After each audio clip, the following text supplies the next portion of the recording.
Au bon point, il y a Skyrock. Pendant une semaine. Les gens n'ont pas compris. Ils ont dit que pour une première, un artiste se passe pendant une semaine. Pourquoi Baleki Sakie? C'était pour faire sa promotion parce que fallait un kilo azote kamate. Dadjouana, d'ailleurs, Netinino, sera venu cet album une semaine après.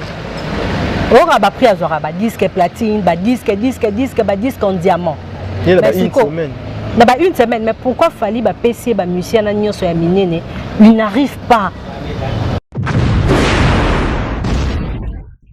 Makambu ya faire rigoler bolinga toujours collier on a fallu pourquoi bazarama pas ça. Ce sont les grands artistes actuellement. Voilà. Mais pourquoi balinga te fallu un bagage international fallu fa bundana badaju les grands artistes de notre pays actuellement. Fallu alo baraleki batu bat baraleki ake bundana ba gim sena badaju na banaza atida faire koto.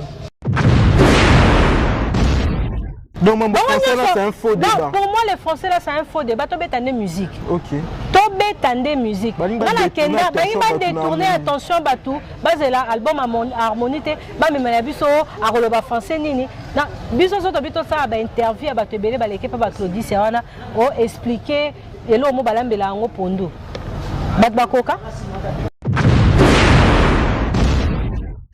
Bonjour à vous, chers abonnés, chers téléspectateurs de VM Télévision.